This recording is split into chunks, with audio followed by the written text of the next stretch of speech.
इस समय बंगाल के बाद बिहार सवालों के घेरे में है।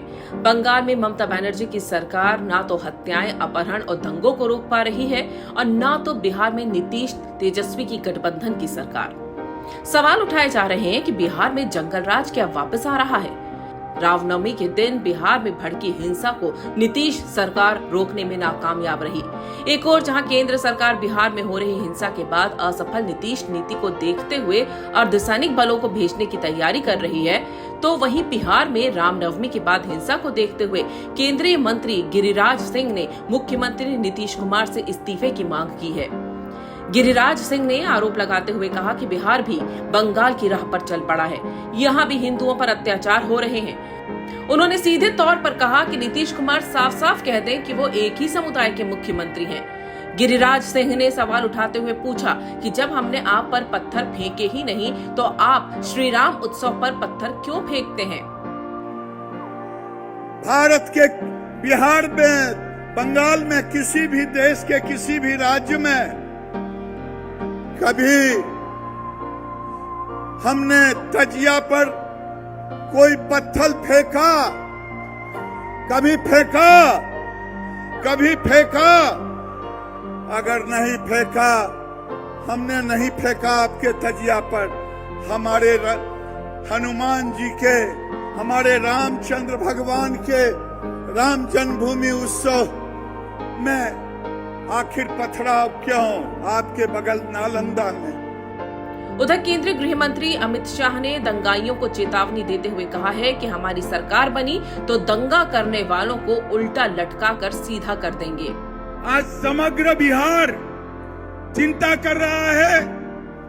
बिहार के बिहार शरीफ में आग लगी है, सासाराम में आग लगी है, बिहार शरीफ नालंदा तो नजदीकी है।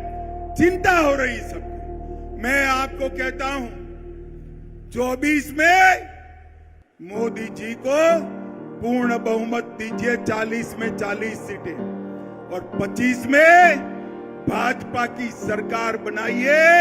ये दंगा करने वालों को उल्टा लटका कर सीधा करने का काम ये भारतीय जनता पार्टी करेगी।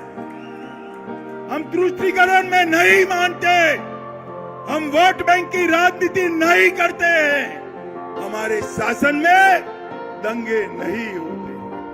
रामनवमी के दूसरे दिन यानी शुक्रवार को पहले बिहार के सासाराम में पथराव आगजनी हुई, फिर नालंदा में हालात बिगड़े।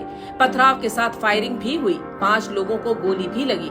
दोनों जगह तनाव कम नहीं हुआ है। सासाराम में हिंसा के बाद लोगों में इतना डर पैदा हो गया है कि वो घरों को छोड़कर सुरक्षित जगहों पर चले गए हैं। हालातों में तनाव देखकर कई और लोग वहां से जाने की तैयारी में हैं, जबकि नालंदा के कई इलाकों में लोग डर के साए में जी रहे हैं और कुछ लोग पलायन भी कर रहे हैं। दरअसल आरोप ये है कि शुक्रवार को मुस्लिम जुम्मे की नमाज के लिए एकत्रित होने लगे और धीरे धीरे भीड़ बढ़ती चली गई। उधर श्री राम की धुन में मगन राम भक्त शोभा यात्रा से जुड़ते जा रहे थे। आरोप है कि तभी खिरकी घाट पर हनुमान मंदिर पर हमला हुआ और भगदड़ मचने लगी। एकाएक सासाराम के नवरत्न शाह बाजार, जलालपीर, खिरकी घाट और कादिरगंज के मुस्लिम बहुल इलाकों से पत्थरबाजी शुरू हो गई और देखते ही देखते मजहबी उन्मादियों के पत्थरों के हमले बढ़ गए। तभी बेकाबू भीड़ ने आगजनी शुरू कर दी। कई गाड़ियां धू कर चलने लगी। कुछ देर तक ऐसा लगा मानो शहर में ना तो पुलिस है ना ही कोई प्रशासन। जब तक पुलिस जागी तब तक शहर बदरंग हो चुका था, सड़कों पर आगजनी होने लगी थी। उधर पुलिस के मुताबिक नालंदा में भी मजहबी उन्मादियों ने शोभा यात्रा पर पत्थरबाजी की और कई उन्मादियों ने छतों से फायरिंग भी की। पत्थरबाजी, गोलीबारी और भगदड़ में दर्जनों लोग घायल हो गए।